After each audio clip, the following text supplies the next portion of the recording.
Recording in progress。好啦，各位 P6 嘅同學大家好，我哋又翻返嚟 D08嘅筆記啦。好，事不宜遲，今日照舊先同大家講翻少少生字嘅內容先。第一樣嘢，今日咧 website 網站嘅意思啦，我哋成日都上網嘅，所以咧其實記唔記得咧網字咧，佢成日係咪有個 www 啊？其實佢個其中一個 W 就係 stand for website 嘅意思嚟嘅，得唔得？咁跟住啦，再落去 observe 幫我寫低一個等於 see 嘅意思啊。其實佢哋兩樣嘢都係解睇嘅意思，得唔得 ？OK。但係當我講過㗎嘛，我話我哋小學學緊可能有一啲係 BB 班嘅英文，但我哋慢慢越嚟越大個，去到中學嘅時候，我哋就要學翻一啲難少少嘅英文嘅，得唔得？咁所以你要預翻啊！去到小6下學期，或者我講緊去到中一嘅時候，我就會見到啲可能 observe 呢啲字啦，得唔得？咁跟住第三個大部分同學都識㗎啦 ，understand。OK， 就係講緊一啲譬如我可能想同我教完嘅嘢，跟住你就同我講話I understand it already。咁你而家開始明白咗呢一件事啦，得唔得 ？OK， 跟住第四樣嘢就係講緊 pay attention。pay attention 就係可能譬如上堂嘅時候同你講完笑啦，我就話好啦，個 focus 翻嚟。我點解要咁樣講？我想你攞翻個 attention 喺我嗰度，得唔得？明唔明白 ？OK， 跟住再落去第5 situation。situation 呢個字就係解情況嘅意思啊。得唔得 ？frightened 同埋 scared 咧，兩個字係一樣嘅，因為其實我哋不嬲學開 scared 先噶嘛，係咪？但係嗰日睇閱讀理解嘅時候，其實我發覺為數唔少嘅同學咧，原來係對 frightened 呢個字係冇理解過嘅。OK， 咁所以我哋都要慢慢學翻識佢。OK， 咁跟住啦 fur 就係講緊毛啦，因為其實咧每一間學校差唔多都會開咗 endangered animals 呢一課㗎啦，咁所以你一定要識嘅呢個字，因為咧講緊喂點解其實有時有啲瀕臨絕種嘅動物會咁慘，差唔多絕種，原來係因為我哋對佢嘅毛啊 fur 有所需求，得唔得 ？OK， 跟住再落去第8就係 indicate 咧，我打錯咗文字 ，indicate 咧係解表示啊，得唔得？表示一樣嘢 ，OK， 好，照舊落翻嚟 grammar 啦 ，grammar 咧。我而家逢星期2嗰一班咧，我就必定要求你哋要開始溫習要默書㗎啦，得唔得？成日都唔幫我溫翻呢一份嘢。好，咁跟住啦，我哋試下一齊做翻呢一度啦。In recent years, many animal species 呢個字要識嘅品種啊。佢就話啦，喺最近呢一啲年咧，有好多動物嘅品種咧都面對緊 threat 啊。OK， 有兩樣嘢你可以做嘅，你第一你可以當佢係一個事實句啦。或者你話見到 reason 喎 Miss Lee 係你都可以講呢個 have faced 由之前到而家佢都面對緊呢一樣嘢，得唔得 ？OK，we need 乜嘢啊？咦 need 喎，上面先講完係咪啊 ？need 後面嘅動詞我要加 to， 所以幫我寫翻嚟啦。We need to add 啦。OK，conservation efforts 佢就講緊喂，其實咧保育上面嘅努力啊。just 啦 PP6。所以就係 have started， 佢哋開始咗做嘢啦，開始努力啦。OK，start 後面嘅動詞唔該幫我打粒星星，你要加 ing 㗎啊。Start making a difference， 咁即係而家講緊就係其實咧呢一啲努力咧開始有成果咧，有成效出翻嚟啦，得唔得？咁跟住再講啦，one of the reasons why animals are endangered is habitat destruction， 係講緊佢哋嘅棲息地被破壞咗。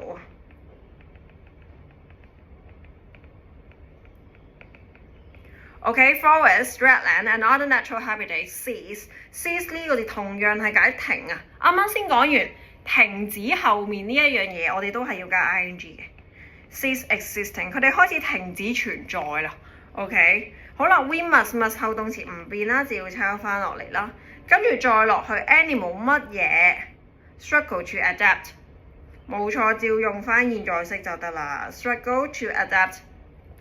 佢話啦，而家佢哋咧 struggle to 就係解困難。佢話動物咧其實都比較有困難咧去適應咁大嘅變化。咁跟住再落去下面啦。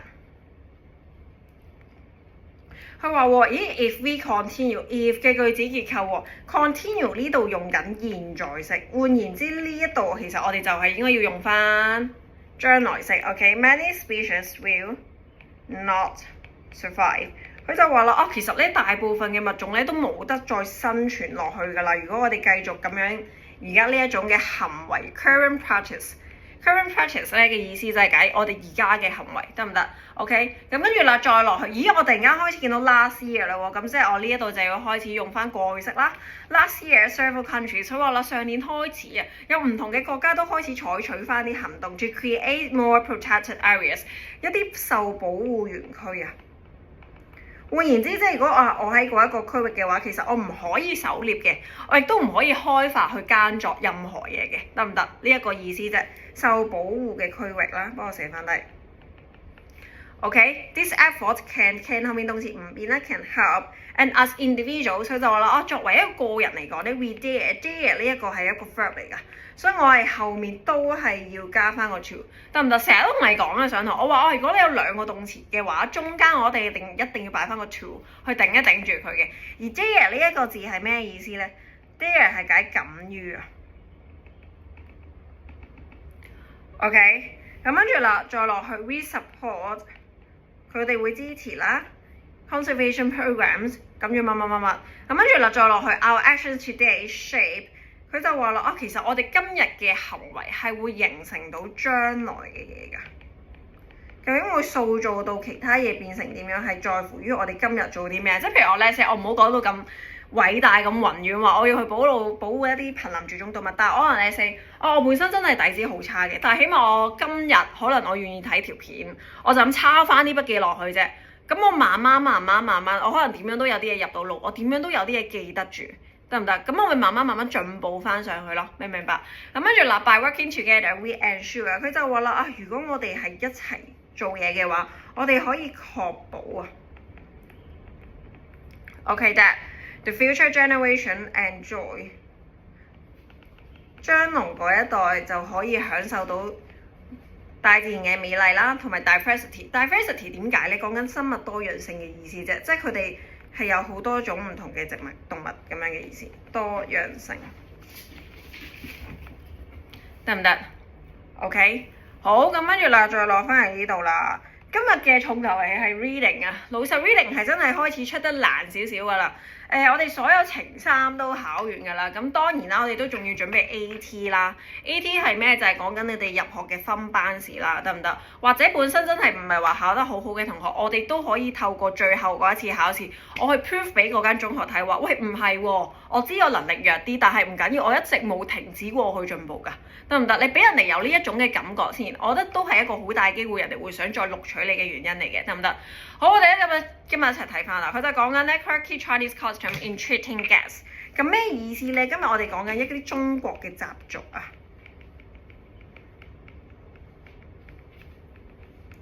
OK， 在於乜嘢啊？在於我去招呼嘉賓，可唔可以？賓客啊，或者係啦，或者賓客啊。OK， 嘉賓或者賓客 ，OK， 即係招呼客人咁樣嘅意思。好啦，咁而家我哋今日咧就講緊呢一樣嘢啦。咁我哋一齊睇下究竟 quirky 呢一個字究竟會係點解？我哋估下喎，得唔得？睇晒成篇文我先同你一齊估。照舊，我哋睇翻先問題再入手先啊。而家我問緊你 ，What is the main idea of the passage？ 記住第一樣嘢，如果我問得你咁難嘅一條問題咧，我問緊你主意構思啊。即係好似你平時做中文，佢突然間問你，喂，呢一個段落嘅中心思想係啲咩？不嬲最難係做呢啲㗎嘛。記住英文其實同樣你都會有呢一啲，佢要你去歸納啊。得唔得？你越大個，佢會越要求你用多啲腦袋，就係去做一啲歸納形式嘅題目。咁今日我問緊你，成篇文章嘅主要嘅中心思想係啲咩？記唔記得我成日都話邊一度係最總結晒成篇文章㗎？冇錯，係標題。咁所以其實你只係需要寫翻標題落去，或者你用你自己嘅文字去寫翻標題嘅意思啫，得唔得 ？OK。咁如果俾我會點樣寫啦？我會話it is about Chinese custom in treating guests。OK， 好啦，咁跟住啦，再落去啦，我哋睇下第二題啦。第二題咧就係講緊 Why are cups filled to 70%？ 而家佢問緊喂，點解嗰啲杯咧要填滿到去70成。係咪點解要填滿到去7成？即係一個茶杯咁樣啦。一齊上揾翻一樣字眼先。今日呢份文章係真係出得比較 tricky 嘅。你第一次見到70%咧，應該會喺呢度啦。OK， 咁我哋一齊睇翻先啦。照舊括翻個括弧先。佢就話啦 ，for tea host， 佢話啦，對於茶嚟講咧，主人咧會 fill 個 cups 啊 to about 70%。咁點解咧？冇講喎，因為佢直接落去就講咗咩啊？講食物碗喎，即係你食飯嗰個碗，佢通常會夾餸俾你，夾到幾多成咧？夾到8成啊！得唔得？哦，原來佢講緊就係原來我哋中國咧有啲傳統嘅習俗咧，我點樣去招呼客人為之最好咧？就係可能我俾個茶杯你，我茶杯就係只可以 fill 到7成嘅，而你食飯嗰個碗咧，我係咁夾餸俾你咧，我都只可以夾到8成，我唔可以夾到滿晒出嚟嘅，得唔得？明唔明白我講緊啲乜嘢 ？OK， 咁跟住啦，再落去 wine 啦 ，wine 係解咩咧？酒啊，佢就 however is poured 係被倒到係差唔多去到 brim， 去到邊緣啦，即係差唔多要滿瀉嘅狀態啦。OK， 咁你揾咗第一次佢出現嘅字眼係喺第一段，但係佢冇講到任何原因，咁所以 that's why 我唔可以再喺第一段停留咯，我要落去啦。OK， 咁跟住再落去有冇講到茶呢一樣嘢？咦，有喎，咁我唯有睇啦，咁繼續睇呢度啦。佢就話對 traditional comes from ancient time 係一個好古老嘅時候啊，即係呢一個習俗其實由好耐之前已經開始緊嘅啦。When serving hot tea， 當我俾熱茶嘅時候 ，OK，require care to avoid spills and burns。發生咩事啊？原來其實佢要求我哋係展示出我哋要關心到人嘅，我哋要避免咧滿瀉嘅，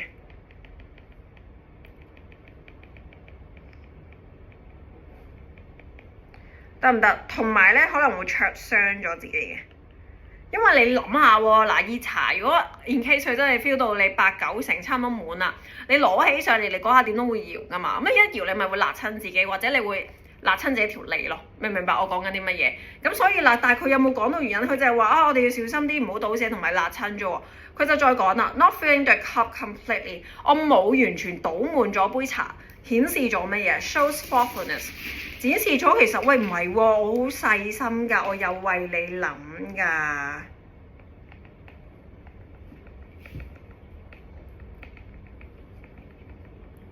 得唔得 ？OK， 咁所以反而幫我抄翻呢一度落去嘅 ，OK， 記住咁，所以幫我寫翻嚟啦。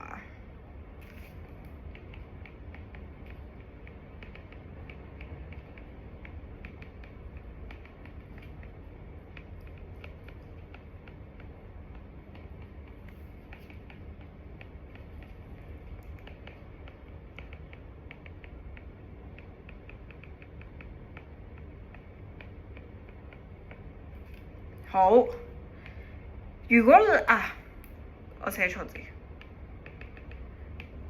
你抄到去呢度呢，其實個答案我都會俾分㗎啦。但係如果我要求高啲嘅話，即係譬如可能我對星期6個班嘅話，我就係會想你哋做埋到呢一樣嘢嘅，得唔得啊？點樣為之我 show 到個細心為人設想出嚟啊？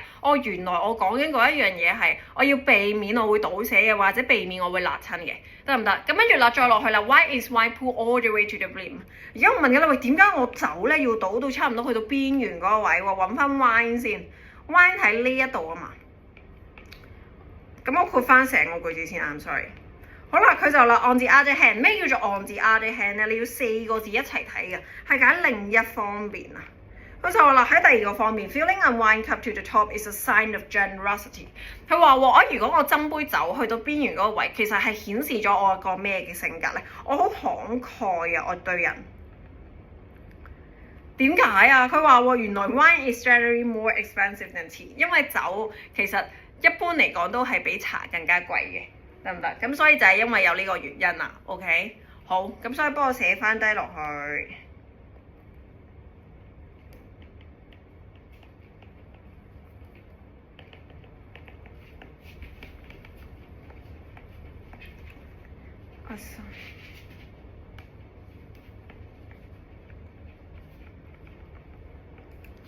得唔得？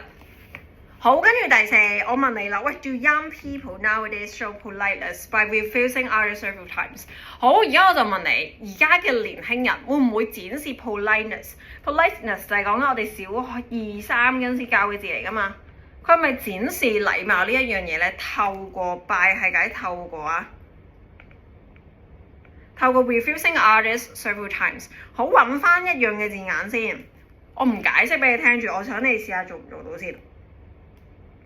呢度啦 ，politely refuse a few times 啊嘛，佢翻住啦，佢就啦 ，another custom is that， 佢就另一個習俗咧係點樣咧？就係、是、當食物或者茶咧係 is offer 被給予嘅時候，譬如啦，可能你去朋友屋企，跟住咧朋友嘅媽咪個姨姨咧，咁佢就會話我請你杯茶，我請你食啲嘢啊，我俾啲水果你啊，佢就話啦，原來咧客人咧 guest are expected to politely refuse us several times as the host insists。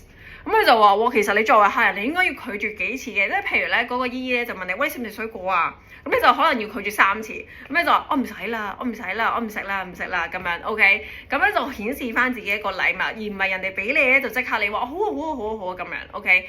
咁但係而家就問緊啦，呢一個 tradition 呢一樣嘢喺年輕嘅一代仲多唔多人咁樣做？咁你幫我睇埋後面係咪有另一個相近字眼啊？咁佢就啦 ，this tradition is more common 係更加普及 ，OK 係一啲老啲嘅一代啊。OK，while younger people 佢就話當年輕人咧 often prefer 更加喜歡一個直接啲嘅方式。咁何謂直接啲嘅方式啊？咁就可能真係話你俾我啊，好啊好啊，多謝你咁樣啦，得唔得 ？OK 就唔會話你推我讓咁樣嘅意思。咁所以呢度其實你就應該要答翻 No， they prefer a more direct approach。佢哋更加中意直接啲嘅方式去應對嘅。跟住啦，第5題啦 ，How do we show people we don't need more food？ 咁而家就話啦，喂係啊，咁而家中國人咁有禮貌，就成日都咁有禮儀之交咁樣。咁究竟我可以點樣同人哋講話其實我真係食飽啦，我唔需要再食更加多嘅食物。因為講緊就係你拒絕嘅時候，人哋可能以為唔係嘅，你只係想表達禮貌嘅意思啊嘛。人哋可能以為你真係未食飽，係咁質你，係咁質你噶嘛。咁而家就問啦。咁你點樣去展示呢一樣嘢俾人睇咧？咁就會係呢揾翻一樣嘅字先。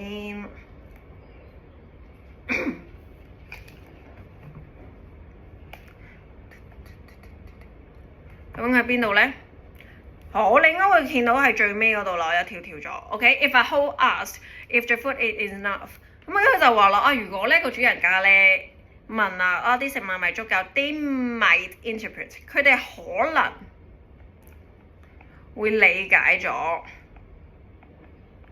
enough as more， 就係你同人哋講話唔係啊，我食飽㗎啦，我夠㗎啦，咁佢哋可能就會覺得唔係喎，即係你想食多啲嘢喎，即係佢會調轉咗嚟諗 ，OK，leading to further servings， 咁就導致到佢再俾多啲嘢你食啦，進一步再俾多啲嘢你食，咁我點樣令到人哋知唔係我真係飽咧 ？OK， 咁我哋就要寫啦呢度 ，to signal you are actually full， 去俾人哋知啊。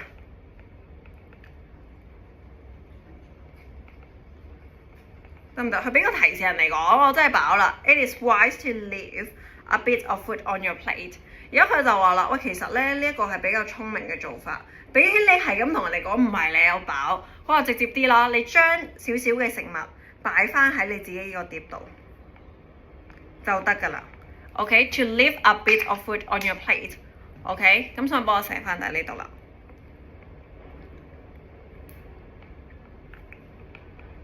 We can leave a bit of food on our plate. OK， 可以。咁今日呢一度咧，我哋就完咗啦個 reading。今日個 reading 的確係難啲嘅，所以我都好好奇大家今次做成點啊？得唔得？試下照攞翻嚟啦。OK， 上一批嘅零食咧已經俾大家食晒啦，咁我就差唔多又要去入貨啦。OK， 拜拜。